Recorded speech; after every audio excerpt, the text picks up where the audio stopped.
Kita kembali berbincang bersama narasumber-narasumber istimewa kita pada malam hari ini, kembali kepada Bang David. Bang David, pra peradilan Peggy Setiawan akhirnya bebas dengan hasil keputusan dari hakim. Nah, kemudian bagaimana nasib 8 terpidana lain yang sudah menjalani hukumannya, Bang? Ya, kalau melihat pada keberlanjutan kasus ini, yang akhirnya terbuka kembali, ya ini kan kasus peradilan Peggy yang kemudian pra-peradilannya menetapkan status penetapan tersangka dan penahanannya dibatalkan, kan begitu. Nah, kalau melihat pada ini kan sebuah kejanggalan yang tentunya membuka kita terhadap kasus-kasus ini sebelumnya. Nah, kejanggalan-kejanggalan lain yang saya lihat adalah termasuk misalnya pernyataan saksi Liga Akbar yang dia cabut, lalu kemudian itu Rudiana yang dulu yang orang tuanya Eki juga yang sampai hari ini tidak bisa ditemuin, dan yang menyatakan bahwa ada bukti percakapan tentang perencanaan pembunuhan, lalu ada juga CCTV video yang ternyata tidak diungkap, tidak pernah diberitahu, tidak pernah ditunjukkan, dan tidak juga dijadikan sebagai bukti di dalam pengadilan. Lalu kemudian ada 2 orang lagi yang dinyatakan sebagai DPO dan kemudian itu juga dibatalkan. Nah, kalau melihat pada kejanggalan-kejanggalan yang ini, yang sebanyak ini, tentunya juga yang membuka ruang kepada terpidana lain yang sudah menjalani hukuman untuk memperjuangkan haknya kembali. Tentunya karena apa? Karena hukumannya juga tidak main-main sebenarnya terhadap mereka. Nah, hukuman terhadap mereka ini dan sudah menjalani, saya kira sampai hari ini sekitar 8 tahun, dan itu bukan hal yang kecil ya, dan sebagai hak mereka juga dan masa depan mereka juga, tentunya kan itu hal yang sangat berat. Dan ya saya pikir itu akan terbuka bagi mereka untuk memperjuangkan haknya kembali. Lalu kemudian ada juga pernyataan-pernyataan saksi yang hari ini dilaporkan sebagai keterangan palsu begitu. Jadi sebenarnya ya kasus ini menurut saya bisa membuka terhadap kasus-kasus pidana lainnya. Kasus-kasus pidana lainnya termasuk misalnya seperti menyatakan kesaksian palsu, lalu mungkin saja ada juga perintangan terhadap proses penyidikan, ya itu akan terbuka. Dan silakan semuanya memperjuangkan haknya. Satu-satunya yang menurut saya selamat di sini adalah hakim, karena hakim ya bebas memberi putusan karena dia tidak bertanggung jawab, lalu kalaupun ingin dievaluasi putusannya kan itu naik ke tingkat yang lebih tinggi. Tapi untuk proses-proses yang lainnya, semua pernyataan saksi, semua proses-proses yang dilakukan penyidik, itu semua bisa dilakukan proses kembali. Dan ini membuka tabir terhadap, dan ini membuka ruang untuk mencari tahu siapa pelaku yang sebenarnya, dan juga bisa membuka terhadap tindak pidana lainnya. Jadi saya pikir itu, dan nasib yang sudah menjalani hukuman, ya kalau mereka memang bisa memberikan bukti baru terhadap status mereka, ya mereka juga bisa memperjuangkan haknya kembali, karena ini semakin banyak kejanggalan. Saya pikir begitu, Mas. Saya ke Bang Yusuf. Bang Yusuf, saya tertarik dengan yang disampaikan tadi mengenai Perkap dan juga Perpol juga. Nah, kalau melihat dari hasil putusan Hakim Eman Sulaiman, salah satu yang dipertanyakan ini adalah mengenai memintai keterangan dari calon tersangka. Sebenarnya untuk menetapkan menjadi tersangka, ini apakah memang harus cukup 2 alat bukti saja, ataukah perlu ada keterangan dari calon tersangka, Bang Yusuf? Ya, kalau dari putusan pra-peradilan yang mulia Hakim Eman itu sudah jelas, tegas, karena disebutnya harus, sebelum seseorang ditetapkan tersangka harus diperiksa terlebih dahulu. Ya tidak ada sebutan di dalam KUHP sebagai calon tersangka, tapi dia diperiksa sebagai saksi.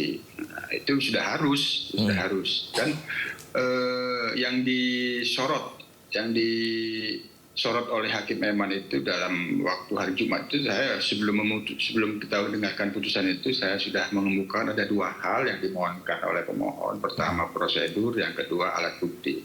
2 hal ini bisa dipertimbangkan dan bisa tidak, atau salah satunya. Nah, kalau kita lihat putusan pra peradilan itu sangat terlihat jelas yang dipertimbangkan itu yang proseduralnya tidak melakukan pemeriksaan. Tidak ada bukti di dalam fakta persidangan penyidik telah melakukan pemeriksaan Peggy sebelum ditetapkan tersangka, pemeriksaan sebagai saksi. Itu yang disyarat, sehingga proses itu dianggap tidak sesuai dengan prosedur, sehingga semua proses yang dilakukan oleh penyidik itu unprocedural sehingga penetapan tersangkanya tidak sah. Nah, itu yang disorot. Nah, yang kedua, kita kembali lagi, ini kalau putusan Pengadilan Negeri Jakarta Pengadilan Negeri Cirebon itu dijadikan salah satu alat bukti surat, pada saat ini kan perlu dilakukan analisa dan evaluasi hukum dulu. Apabila pada saat ini dilakukan PK, kan itu menjadi barang sengketa.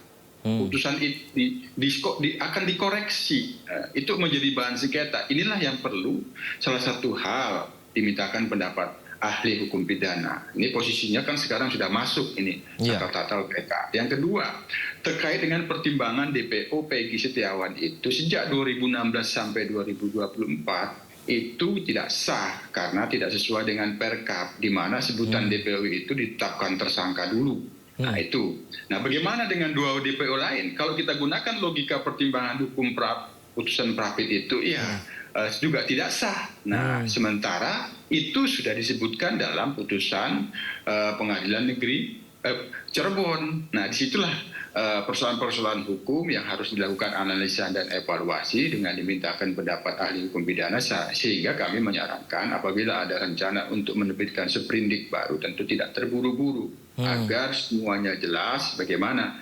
rencana-rencana yang akan dilakukan itu memiliki landasan yuridis yang kuat. Nah sementara ini ini problem gitu, artinya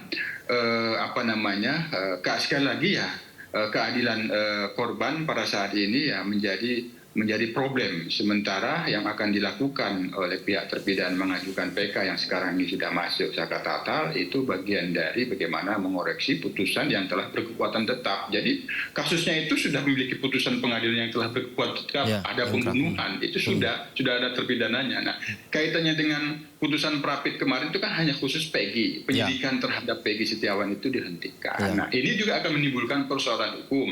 Apabila penyidik melakukan SP3, penghentian penyidikan itu adalah objek pra-peradilan salah satunya.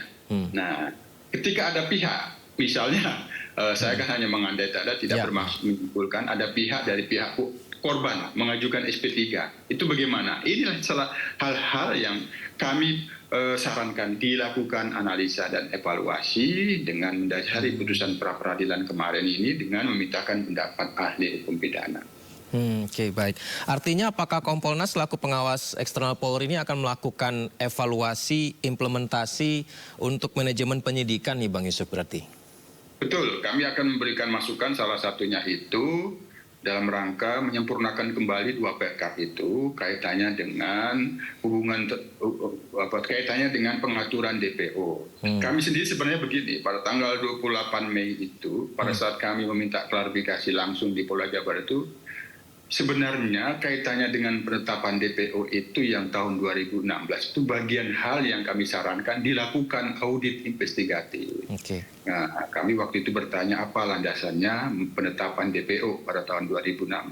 Nah, pada waktu itu kami melihat sepertinya ini harus mendapatkan penjelasan secara komprehensif, yang itu penyidiknya diaudit bagaimana cara dia menetapkan DPO itu. Nah sekarang putusan pra-peradilan sudah membatalkan DPO-nya Peggy, itu logika hukum itu juga berlaku menurut pendapat hukum saya ya. Tapi ini saya tidak boleh memberi pendapat karena sebagai pengawas kepolisian. Ini itu sebagai... juga berlaku pada dua DPO lainnya.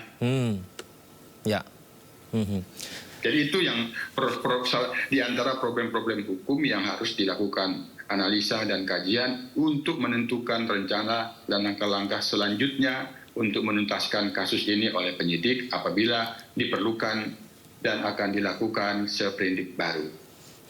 Tapi kalau saya bertanya kepada Bang Yusuf bukan sebagai Kompolnas tapi dengan pemahamannya begitu. Ini artinya pra-peradilan Peggy ini sebenarnya mempengaruhi dua DPO yang lain karena keputusan juga sudah dihasilkan. Artinya PK ini juga bisa mempengaruhi terhadap sidang 2016 awal ya Bang Yusuf? Ya tentu yang pasti putusan pra-peradilan itu kan membatalkan DPO Peggy dalam rentang waktu 2016 sampai 2024. Itu tidak sah. Itu sama halnya apabila landasan menetapkan DPO yang lain Andi dan Dhani yang disebut dalam putusan Pengadilan Negeri Cirebon itu sama dengan menetapkan Peggy alias Peron itu, maka juga sama, tidak sah. Itu kalau kita menggunakan landasan itu. Inilah menjadi problem hukum. Nah, sementara ada PK. PK itu kan harus ada novum, ada bukti baru. Nah, bukti barunya apa? Nah, kaitannya dengan pelaporan terhadap saksi, ya tentu sejauh mana AF dan DD ini urgensi kedudukan kesaksiannya, apakah itu mahkota menjadi saksi kunci. Sementara dalam pantauan kami ketika kami melihat berkas penyidik, tentu kesaksian itu tidak hanya pada EF dan DD, tapi ada saksi lain yang itu memang menjelaskan ada peristiwa itu yang sudah diputuskan oleh Pengadilan Negeri Cirebon. Baik, Bang Reza, dengan hasil pra-peradilan kemudian Sakat Tatal yang juga pernah menjalani hukuman, ini mengajukan PK juga, sudah ada jadwalnya juga. Kemudian artinya ini mempengaruhi hasil kesaksian dari AF dan DD. Seperti apa langkah dari pihak keluarga korban Vina ini? Apakah ini semakin mengaburkan atau bagaimana supaya lebih terang? Iya, makanya dari awal itu kan kita memohon kepada Presiden Joko Widodo untuk membentuk tim pencari fakta TPF, yang independen yang terdiri daripada ahli hukum pidana. Jadi biar kasus ini nanti mereka itu kan bersinergi dengan pihak kepolisian, biar kasus bisa transparan dan semua bisa jelas. Karena kalau masih seperti ini terus pasti nanti akan terulang kembali. Jadi kita tetap berharap untuk dibentuknya tim pencari fakta yang benar-benar independen dan transparan yang nantinya akan bersinergi dengan pihak dari kepolisian. Baik, yang jelas lebih baik membebaskan 1.000 orang yang bersalah ketimbang menghukum 1 orang yang tidak bersalah. Dan hasil pra-peradilan Peggy ini bukanlah garis finish dari kasus Vina, tapi juga bisa menjadi pengungkapan fakta agar kasus Vina lebih terbuka lagi. Terima kasih abang-abangku sudah bergabung di dialog ini. Kita pantau terus harapan masyarakat Indonesia agar kasus ini terang benderang. Selamat malam. Selamat malam. Terima kasih.